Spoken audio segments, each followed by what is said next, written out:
नमस्कार, हमारे छत्तीसगढ़ देख रहे हैं आप और मैं हूं आपके साथ सपना दीपक मद्देशिया। बुलेटिन का आगाज करेंगे। छत्तीसगढ़ के मुख्यमंत्री विष्णुदेव साय अपने दिल्ली दौरे से रायपुर लौट चुके हैं। सीएम साय ने रायपुर एयरपोर्ट पे मीडिया से चर्चा की, साथ ही दिल्ली में केंद्रीय गृह मंत्री अमित शाह से हुई मुलाकात पर अपनी बात रखी। सीएम ने कहा कि बस्तर ओलंपिक के समापन समारोह में शामिल होने के लिए केंद्रीय गृह मंत्री से आग्रह किया है। तो वहीं सीएम ने बताया कि 2 कार्यक्रमों में शामिल होने के लिए केंद्रीय गृह मंत्री से आग्रह किया गया है, जिस पर उन्होंने अपनी सहमति भी दी है। तो वहीं सीएम साय ने बिटकॉइन घोटाला मामले में पूर्व सीएम पर लगे आरोपों पर भी अपना बयान दिया। उन्होंने कहा कि जांच चल रही है, जांच में सब कुछ साफ हो जाएगा, किसी भी दोषी को बख्शा नहीं जाएगा। तो वहीं छत्तीसगढ़ वक्फ बोर्ड के फैसले का सीएम साय ने स्वागत किया है। उन्होंने कहा कि वक्फ बोर्ड का फैसला स्वागत योग्य है। धर्म के नाम पर किसी तरह की राजनीति नहीं होनी चाहिए।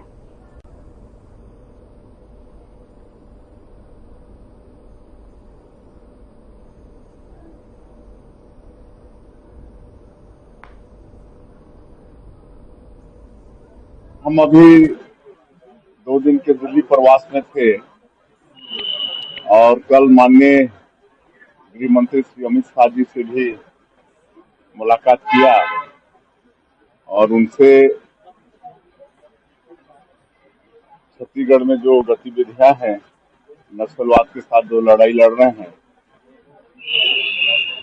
वो सब जानकारी उनको दी। और अभी छत्तीसगढ़ बस्तर क्षेत्र में बस्तर ओलंपिक चल रहा है, उसके समापन समारोह में मुख्य अतिथि के रूप में वो शामिल हों, इसके लिए भी उनसे आग्रह किया। और छत्तीसगढ़ पुलिस के लिए बड़ा सौभाग्य का विषय है कि छत्तीसगढ़ पुलिस को राष्ट्रपति पुलिस कलर्स अवार्ड घोषित हुआ है, जिसका समारोह बड़ा भव्य होता है। उसमें भी मुख्य अतिथि के रूप में शामिल होने के लिए माननीय गृह मंत्री जी को आग्रह करके आए हैं और वो दोनों कार्यक्रम में उन्होंने सहमति दी है, वो आएंगे और उसमें शामिल होंगे।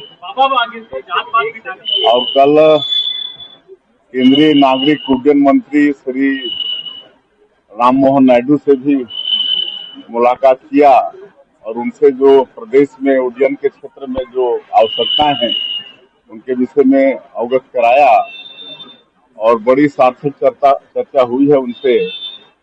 और शीघ्र ही अधिकारियों का बैठक होगा, प्रदेश और केंद्रीय अधिकारियों का। और हमने मांग रखा है कि ये जो अपना एयरपोर्ट है रायपुर, इसको इंटरनेशनल एयरपोर्ट बनाया जाए, यहाँ इंटरनेशनल कार्गो बनाया जाए।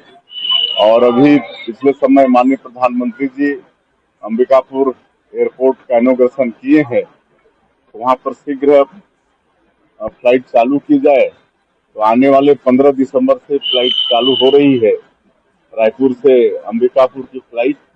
और बिलासपुर जो हमारे प्रदेश की राजधानी है, वहाँ पर नाइट लैंडिंग की सुविधा नहीं है, तो उन्होंने आश्वस्त किया है और शीघ्र ही वो प्रारंभ हो जाएगा, ऐसा उन्होंने आश्वस्त किया है। और भी समस्याएं हैं। यहाँ से बिहार की राजधानी पटना है, झारखंड की राजधानी रांची है, वहाँ भी हवाई सुविधा कनेक्टिविटी चालू हो, इस सबकी भी मांग रखी है। और हमको पूरा विश्वास है, उन्होंने आश्वस्त किया है कि छत्तीसगढ़ के साथ भारी वो चिंता करेंगे और इन समस्याओं का समाधान होगा। बिटकॉइन को लेकर बहुत ज्यादा चर्चा है, 30 घंटे से ज्यादा गौरव मेहता की दर पूछताछ होती है। अब बीजेपी का कहना है कि उसके तार भूपेश बघेल से जुड़े, वो तो जांच में सब आ जाएंगे, किसके तार कहाँ कहाँ जुड़े हैं, कोई बक्से थोड़े जाएंगे।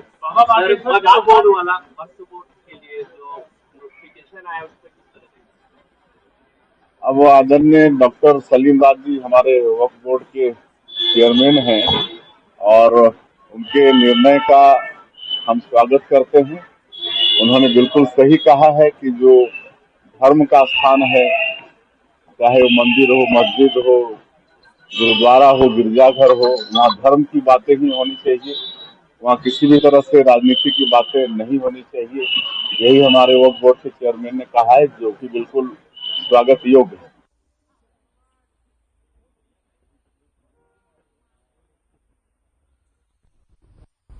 और बिलासपुर के सिपत में स्थित एनटीपीसी से होने वाले राखड़ परिवहन में हर महीने करोड़ों का भ्रष्टाचार हो रहा है। वही कोहरे के समान दिखाई देने वाली ये सफेद धुंध कोई कोहरे की नहीं बल्कि एनटीपीसी सिपत से निकलने वाली राखड़ का है। सभी नियमों को ताक पर रखकर राखड़ के डंपिंग यार्ड तक ले जाया जा रहा है। पर्यावरण के नियमों की एनटीपीसी द्वारा किस तरह से धज्जियां उड़ाई जा रही हैं, देखिए हमारी खास रिपोर्ट।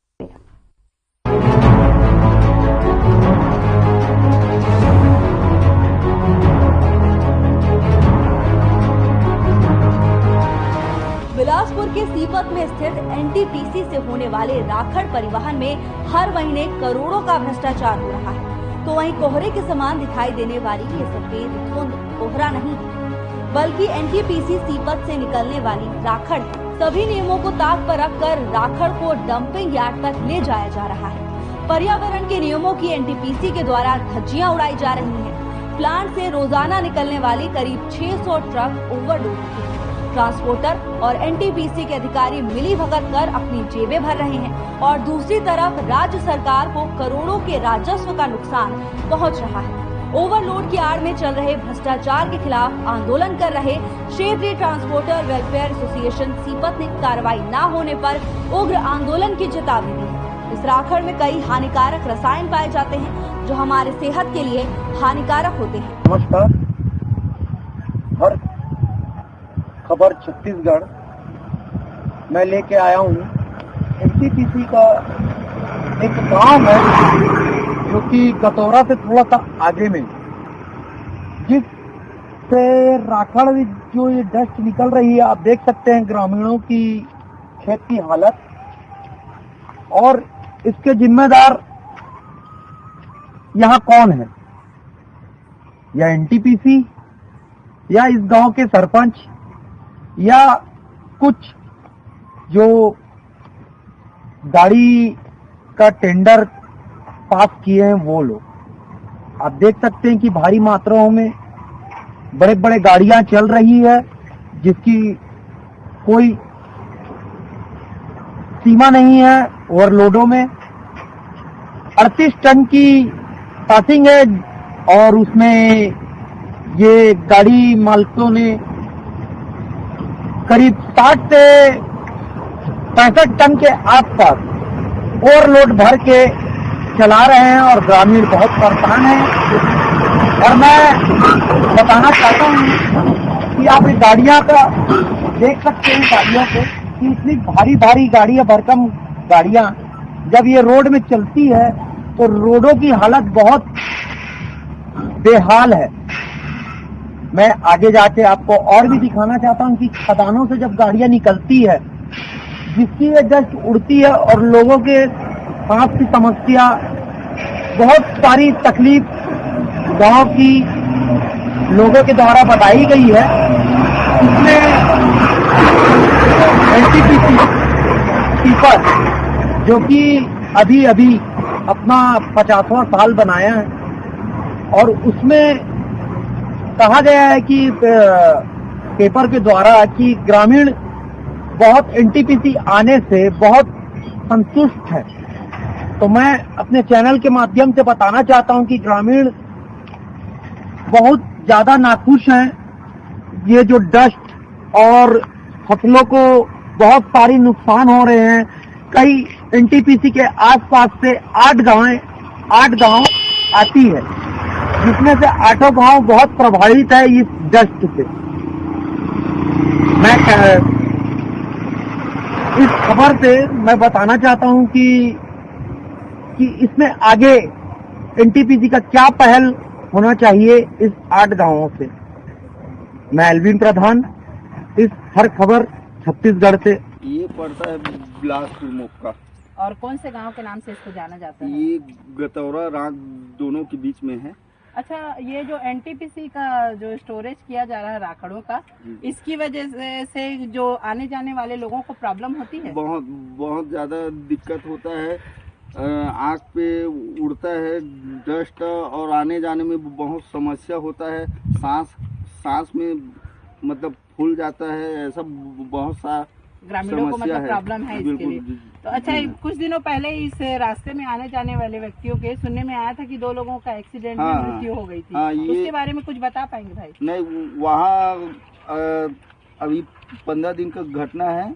वहाँ एक बच्चा और लेडीज का वहाँ दुर्घटना हुआ था। कौन सी जगह पे? वो आगे पे चौक पे। अच्छा। और महीने 2 महीने में ऐसा होता होते ही रहता है। बिल्कुल। तो इसके लिए कोई आवाज उठाई नहीं गई? नहीं, इसके लिए कोई अभी आपके मीडिया लोकल वाले- जो पार्षद है या जो ग्राम के आपके सरपंच है, वो लोगों ने कोई आवाज नहीं उठाई नहीं, किससे हमको प्रॉब्लम होता है? अब उठाया होगा, उतना तो नॉलेज नहीं है। अब यही सब परेशानी है जो आप हम लोग झेल रहे हैं। तो आप इसके लिए चाहते हैं कि इसका बिल्कुल मेरा नाम रानी कश्यप है और मैं यहाँ रात में उप स्वास्थ्य केंद्र में सीएचओ के पद पे कार्यरत हूँ मैम। जी, आप ये बताइए कि जो आपके बगल में एक राखड़ स्टोरेज बना हुआ है, तो उससे जो गांव वासियों को क्या क्या प्रभाव पड़ता है? मैम, सबसे ज्यादा उन लोग को राखड़ उड़ने से सांस संबंधित परेशानी होती है। 12 महीना पेशेंट लोग यही शिकायत रहता है कि गला मोटा मोटा लगता है, सर्दी खांसी 12 महीना रहता है, सांस लेने में पहले को तकलीफ ज्यादा हो जाता है। जैसे कि जो अस्थमा वाले हैं, सीओपीडी वाले हैं, उनको ज्यादा तकलीफ है, उनको डस्ट से दूर रहना है। लेकिन पूरा गर्मी में तो और ज्यादा डस्ट उड़ता है, तो सबसे ज्यादा वही है मैम। यहाँ छोटे बच्चे, बड़े लोग तो अपनी समस्याओं को बता सकते हैं, बहुत जो छोटे बच्चे हैं उनके ऊपर भी तो प्रभाव रहता होगा। जी मैम, रहता है। वो बता नहीं सकते बेचारे छोटे बच्चे, तो उनको सबसे ज्यादा वल्नरेबल ग्रुप है वो, तो उनको ज्यादा इन्फेक्शन हो जाता है। वो भी 12 महीना मतलब उनको ये तकलीफ बना तो आपकी तरफ से उनको क्या सुझाव रहता है इस राखड़ को लेके? मैम, हम लोग अब ये सुझाव दे सकते हैं कि मास्क पहन के रखिए, लेकिन अब कंटिन्यू तो पॉसिबल नहीं मैम, ग्रामीण क्षेत्र में उतना। अब कितना टाइम तक पहनेंगे? 2 घंटा 3 घंटा तो ये जो एनटीपीसी के द्वारा स्टोरेज किया जाता है, तो इसके लिए एनटीपीसी क्या सुविधाओं को उपलब्ध कराती है ग्रामीणों के लिए? मैम, एनटीपीसी के द्वारा हेल्थ टीम आता है, वीकली 2-3 बार लोग आते हैं और यहाँ पे उन लोग जो भी कॉमन जो छोटा मोटा समस्या है उसके लिए उन लोग ट्रीटमेंट करते हैं। सर्दी खांसी है, हाथ पैर दर्द, और इससे होने वाले अगर कुछ बड़ी बीमारियां होती तो उसके लिए उनका कुछ फंडिंग रहता है? जी मैम, यदि वो एम्प्लॉय है अगर, तो उनको वहाँ पे है फ्री ट्रीटमेंट है, बट यदि एम्प्लॉय नहीं है तो उनके लिए नहीं है। के पास में लगा हुआ गांव फरदाडी, साथ में हमारे बैठे हुए हैं सरपंच जी। सर, आपका नाम बताइएगा। मेरा नाम सहत राम साहू है और सरपंच हसीन साहू, मैं सरपंच हूँ ग्राम पंचायत फरदाडी। सर, ये एनटीपीसी को लेके ग्रामीणों में बहुत सारी समस्या है, जैसे डस्ट उड़ना, रोडों में रोड की पूरी स्थिति खराब है और कई सारी एनटीपीसी के ऊपर आरोप लगती है। कितने गांव वाले इस डस्ट के कारण और एनटीपीसी के कारण खुश है या नाखुश है, इसमें आपसे मैं जानकारी लेना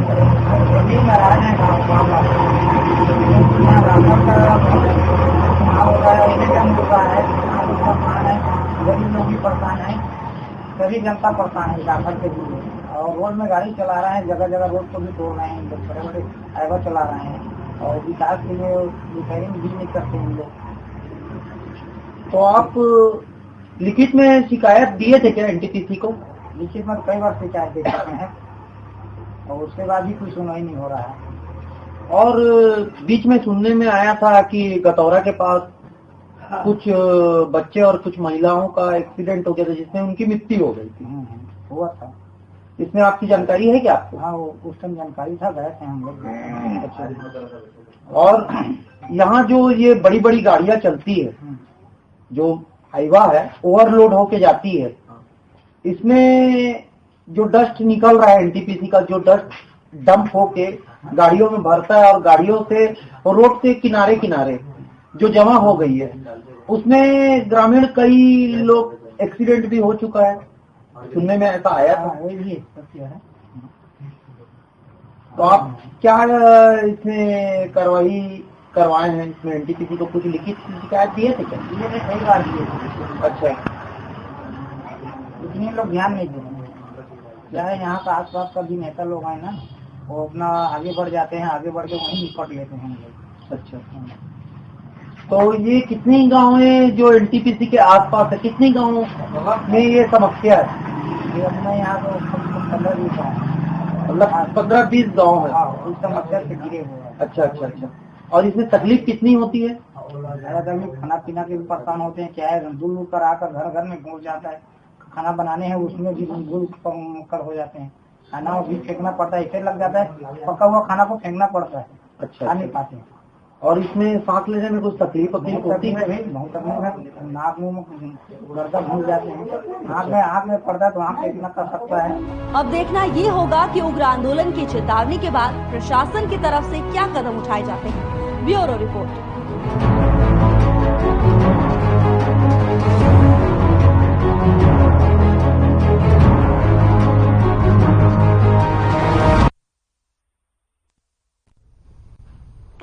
और रायपुर में कैंपेन के तहत कक्षा 12वीं की छात्राओं ने सुरक्षा थीम पर नुक्कड़ नाटक किया, जिसमें कई मुद्दों को विस्तार से बताया गया और उससे निवारण के तरीके भी बताए गए। आपको बता दें कि 2 भागों में नुक्कड़ नाटक किया गया, उनमें क्या कुछ बताया गया, देखिए इस रिपोर्ट में।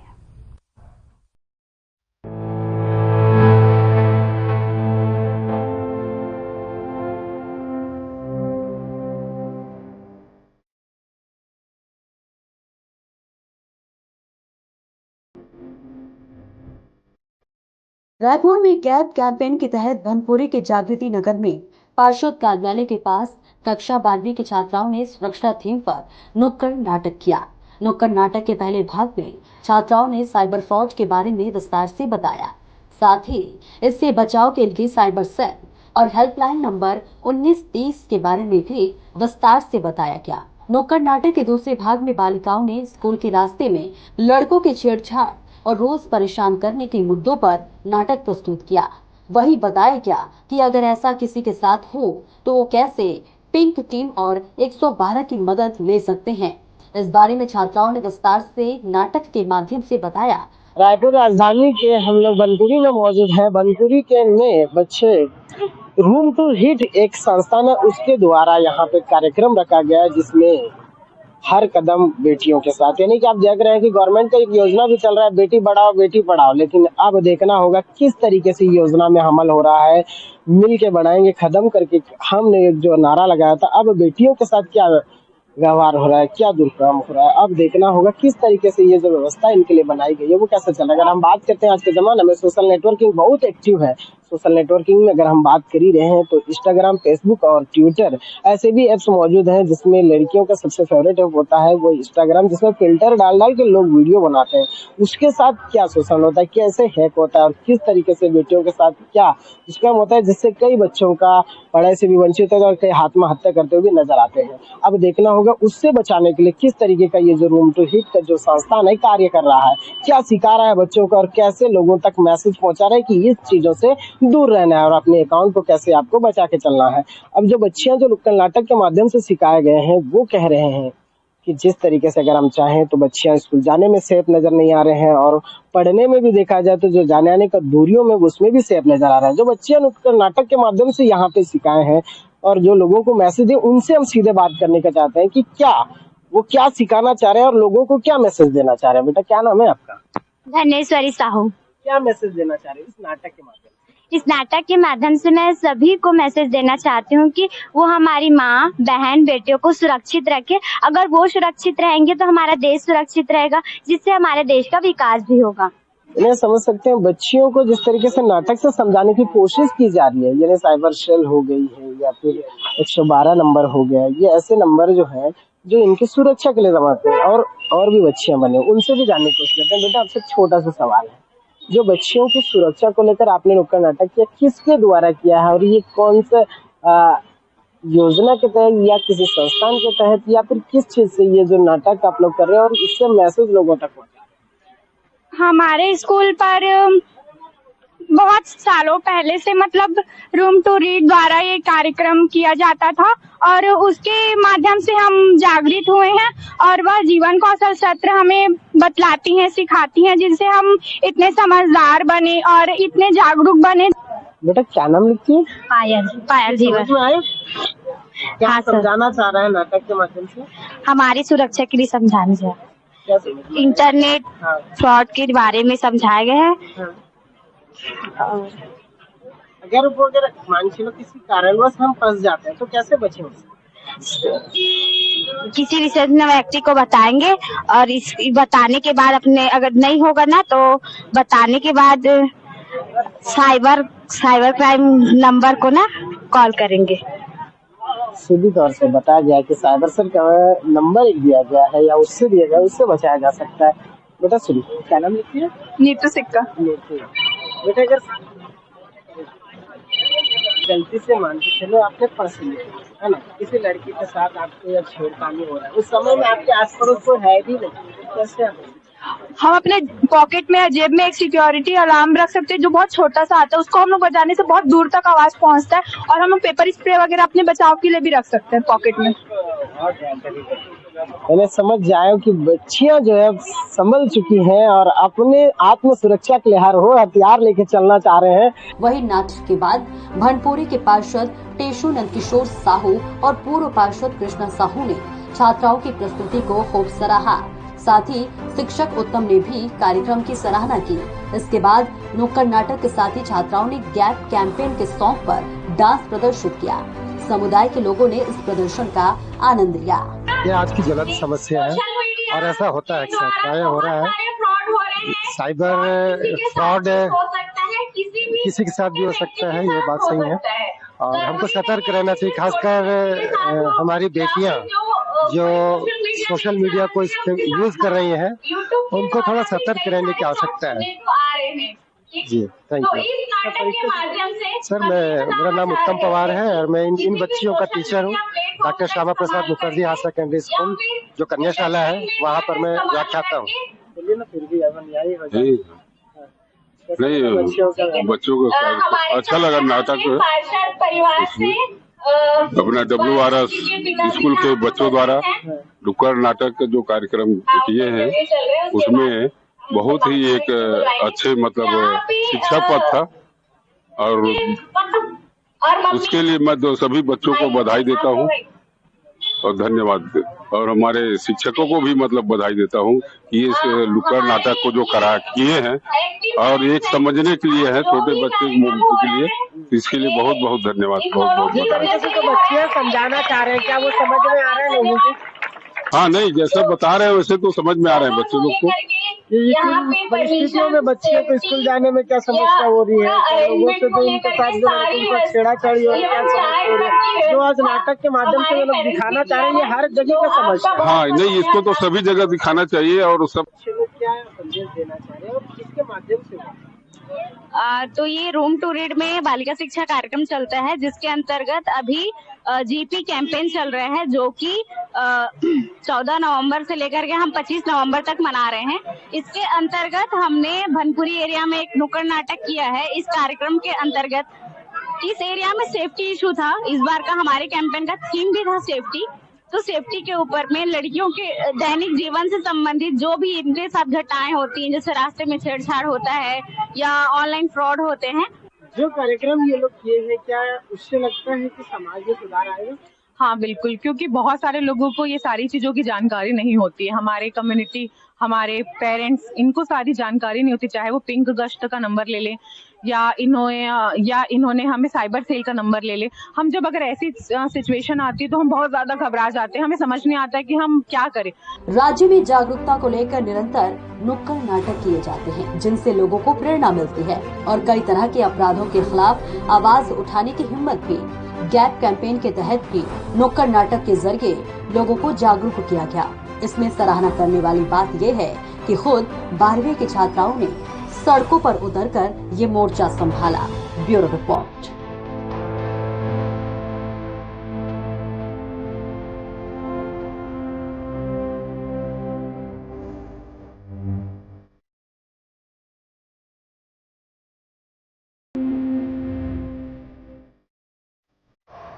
अब फिलहाल इस बुलेटिन में इतना ही। दीजिए इजाजत। नमस्कार।